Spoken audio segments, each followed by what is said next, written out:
Hello everyone, welcome to my channel science classes.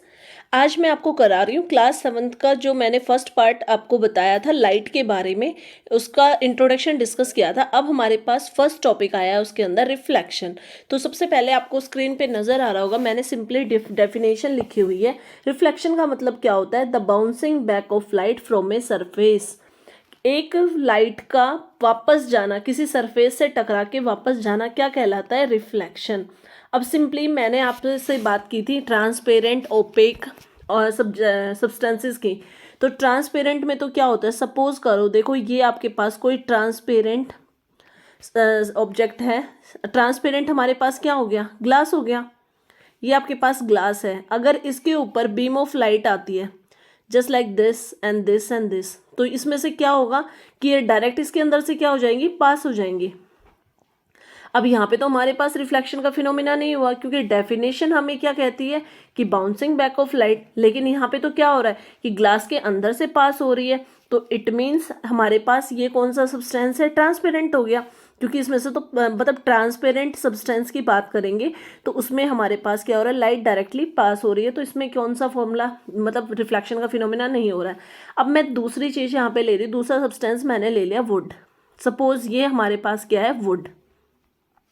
ये आपने क्या लिया है? वुड। अब इस पे अगर हमारे पास बीम ऑफ लाइट आएंगी तो क्या होगी? इस पे क्या होगा? वो टकरा जाएंगी। ठीक है, इसके अंदर से कुछ कोई फिनोमिना नहीं होगा, क्योंकि वो टकरा के वापस नहीं जा सकती, सिर्फ इसके ऊपर बीम ऑफ लाइट पड़ेगी। ठीक है, तो इसको हम, ये क्या हुआ आपके पास? ऐसा कब होता है? जब हमारे पास वुड कौन सा सब्सटेंस हो गया? ये ओपेक है। ओपेक मतलब जिसके अंदर से कोई भी चीज पास नहीं हो सकती, सिंपली इसकी क्या बन जाएगी? शेडो बन जाएगी। अब तीसरा मैंने यहाँ पे लिया है मिरर।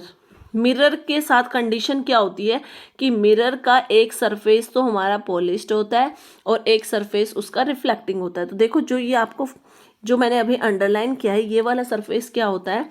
रिफ्लेक्टिंग। रिफ्लेक्टिंग, ठीक है। और जो इसके बाद वाला जो मैंने ये वाला जो डॉटेड वे में शो किया है, ये आपके पास क्या हो जाता है? इसका पॉलिश सरफेस। अब हम बात कर रहे हैं मिरर की। हमारे घर में जो मिरर लगे होते हैं, सपोज करो वही है यहाँ पे। तो अब इसमें क्या होता है? अगर हमारे पास बीम ऑफ लाइट आती है, जैसे कि ये बीम ऑफ लाइट आ रही है, ये बीम ऑफ लाइट्स आ रही है, तो ये क्या होंगी? हमारे मिरर से टकराएंगी और फिर ये वापस चली जाएंगी। क्या हो जाएंगी? Bouncing back. तो यहाँ पे जो ये फिनोमिना हुआ है, इसको हम क्या कहते हैं? Reflection of light. अब रिफ्लेक्शन का तो पॉइंट हमें क्लियर हो चुका है। अब हम बात करेंगे टाइप्स ऑफ रिफ्लेक्शन। तो देखो, रिफ्लेक्शन हमारे पास क्या होता है? 2 टाइप का होता है। First one is regular reflection. पहला हमारे पास क्या आया है? Regular reflection. और सेकंड वन आपके पास क्या आया है? Irregular reflection. तो पहले हम इसको ना थोड़ा सा डायग्राम से समझेंगे, फिर मैं एक्यूरेट डेफिनेशन बताऊंगी आपको। देखो, सबसे पहले मैं यहाँ पे बात कर रही हूँ रेगुलर रिफ्लेक्शन की। किसकी बात कर रहे हैं? रेगुलर रिफ्लेक्शन की। तो रेगुलर रिफ्लेक्शन में क्या होता है कि हमारे पास जो सरफेस होगा ना, वो आपका बिल्कुल प्लेन या स्मूथ सरफेस होता है। कैसा सरफेस है? प्लेन सरफेस है। देखो, सपोज ये आपके पास क्या है? बिल्कुल प्लेन सरफेस है। अब जिस एंगल से इसके ऊपर बीम ऑफ लाइट गिरेंगी, देखो जैसे ये बीम ऑफ लाइट्स आ रही हैं आपके पास, अब ये सारे की सारी इसके ऊपर मतलब इंसिडेंट होने के बाद में, इस पॉलिश सरफेस से टकराने के बाद ये जब वापस जाएंगी तो भी ये सारी लाइंस क्या होंगी? एक दूसरे के पैरेलली होंगी। तो इस टाइप के रिफ्लेक्शन को हम क्या कहते हैं? Regular reflection. अब हम बात कर लेते हैं अपने इर्रेगुलर रिफ्लेक्शन की। इर्रेगुलर रिफ्लेक्शन में सबसे पहली कंडीशन क्या होती है कि जो सरफेस होता है हमारे पास वो अनइवन होता है या रफ सरफेस होता है, जस्ट लाइक दिस। इस टाइप का सरफेस होता है हमारे पास। ठीक है, अब जब इसके ऊपर बीम ऑफ लाइट तो आएंगी पैरेलली, जैसे सपोज सन से जो लाइंस आ रही है वो तो एक दूसरे से पैरेलली आएंगी। ठीक है, लेकिन आफ्टर रिफ्लेक्शन इनके पाथ डाइवर्ट हो जाएंगे। कोई ऐसे चली जाएगी, दूसरी रे इस टाइप से गई है, तीसरी रे इस टाइप से। तो मतलब जो आपको यहाँ पे ये जो पैटर्न मिला है ना, ये कैसा है? नॉन पैरेलल है। तो इस टाइप के रिफ्लेक्शन को हम क्या कहते हैं? इर्रेगुलर रिफ्लेक्शन या फिर डिफ्यूज्ड रिफ्लेक्शन। अब मैंने आपको यहाँ पे प्रॉपर्ली डेफिनेशन भी लिख दी है। रेगुलर रिफ्लेक्शन में क्या होता है, जब लाइट एक स्मूथ और पॉलिश सरफेस पे गिरती है तो जो सरफेस है वो बीम को पैरेलली क्या कर देता है, रिफ्लेक्ट कर लेता है। मतलब टकराने के बाद भी जब बीम वापस जाती है तो वो आपस में क्या होती है, पैरेलल होती है। सेम ऐसे ही अगर हम इर्रेगुलर रिफ्लेक्शन की डेफिनेशन देखें तो इसमें क्या होता है, जब लाइट गिरती है कि फॉल्स ऑन अ रफ और अनइवन सरफेस, तो वो क्या होते हैं, इस कंडीशन में हमारे पास जो सारे की सारी बीम ऑफ रे है या ऑल रेस है वो सारी क्या हो जाती है, सभी डायरेक्शंस में रिफ्लेक्ट हो जाती है। तो यहाँ तक ये टॉपिक क्लियर हो गया। अब हमारे पास आता है प्लेन मिरर। प्लेन मिरर क्या होता है, प्लेन मिरर मैंने अभी भी डिस्कस किया था। सिंपली बात करें प्लेन मिरर की, तो प्लेन मिरर क्या होता है, प्लेन मिरर में हमारे पास वन रिफ्लेक्टिंग सरफेस होता है, one reflecting surface and one polished surface. आज जैसे हम घर में, हमारे घर में जो शीशा होता है वो हमारे पास क्या है, प्लेन मिरर है, तभी तो हमें अपने उसके अंदर इमेज नजर आती है। अब मैं आपको बताने जा रही हूँ कुछ की टर्म्स जो रिलेटेड, कुछ टर्म्स जो रिलेटेड टू रिफ्लेक्शन है, उसके बाद में हम लॉज ऑफ रिफ्लेक्शन भी पढ़ेंगे। अब मैं यहाँ पे आपको करा रही हूँ टर्म्स रिलेटेड टू रिफ्लेक्शन। देखो सबसे पहले मैं यहाँ पे आपको एक डायग्राम बनाऊंगी जस्ट लाइक दिस। ये हमारे पास सपोज एक पॉलिश सरफेस है, क्या हो गया है ये हमारे पास, यानी प्लेन मिरर मान लेते हैं, हमारे पास ये एक पॉलिश सरफेस है, स्मूथ सरफेस। अब आपको मैंने क्या बताया था, हमारे पास क्या आती है, मैं सिर्फ यहाँ पे एक रे लेके कर रही हूँ। सपोज करो ये बीम ऑफ लाइट है, ये हमारे पास क्या है, एक बीम ऑफ लाइट है, ठीक है। ये आपके पास क्या हुई है, ये आपके पास सोर्स से आ रही है, यानी सन से आ रही है, और ये क्या हो गई, इस पॉइंट के ऊपर आके टकरा गई हमारे पास स्मूथ सरफेस से, ठीक है। इसके बाद में आपके पास क्या होगा, टकराने के बाद में ये क्या करेगी, बाउंस बैक हो जाएगी। बाउंस बैक होने के बाद हमने इसको नाम क्या दे दिया, वापस से चली जाएगी, ठीक है। तो जो रे आई है, ये वाली जो रे आपकी गिरी है जो सन से आ रही है, सपोज यहाँ पे आपके पास सन है, ये रे हमारे पास किससे आ रही है, सन से आ रही है, क्योंकि सोर्स ऑफ लाइट वही है। उससे आने के बाद जो रे आती है, मतलब पॉलिश सरफेस से टकराती है, उस रे को हम क्या बोलते हैं, इंसिडेंट रे। क्या नाम हो गया, इंसिडेंट रे। अब जिस पॉइंट पे वो टकराती है उस पॉइंट को हम क्या बोलते हैं, point of incidence, point of incidence.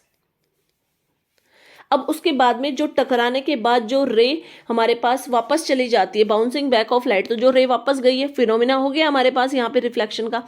तो अब इस रे का नाम हम क्या देंगे, रिफ्लेक्टेड रे, रिफ्लेक्टेड रे। यहाँ तक आई थिंक आपको पॉइंट्स तीनों पॉइंट्स क्लियर हो गए कि इंसिडेंट रे क्या होती है और हमारे पास पॉइंट ऑफ इंसिडेंस क्या है और रिफ्लेक्टेड रे क्या है। अब इसके साथ ही हम क्या करेंगे, दोनों रे के बीच में हम एक बनाएंगे, यहाँ पे दोनों रे के बीच में आपके पास एक बनेगा, उसको हम क्या बोलेंगे, ये हमारे पास क्या बन गई है, नॉर्मल। जो हमारे पास ये जो मैंने ड्रॉ किया है रिफ्लेक्टेड रे और इंसिडेंट रे के बीच में परपेंडिकुलर जो ड्रॉ किया है, इसको हम क्या नाम देंगे, एन से। एन का मतलब क्या होता है, ये हो गया है नॉर्मल।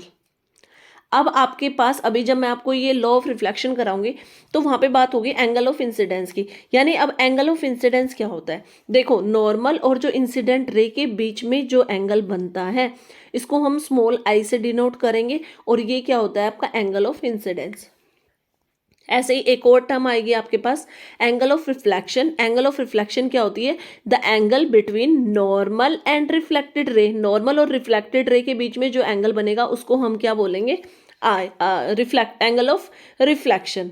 तो ये आपके पास क्या आ गया है, ये आपका क्या हो गया है, एंगल ऑफ रिफ्लेक्शन। ये क्या है आपके पास, एंगल ऑफ इंसिडेंस। दोनों पॉइंट्स क्लियर हो गए। अब मैं अगेन रिपीट करा देती हूँ, जो रे हमारी सोर्स ऑफ लाइट से आती है उस रे और जो हमारे सरफेस, स्मूथ सरफेस के ऊपर टकराती है, उस रे को हम क्या बोलते हैं, इंसिडेंट रे। उसके बाद में जिस पॉइंट के ऊपर वो टकराती है उस पॉइंट को हम क्या बोलते हैं, पॉइंट ऑफ इंसिडेंस। टकराने के बाद में जब वो टकराने के बाद बाउंस बैक हो जाती है तो उस रे को हमने क्या नाम दिया है, रिफ्लेक्टेड रे।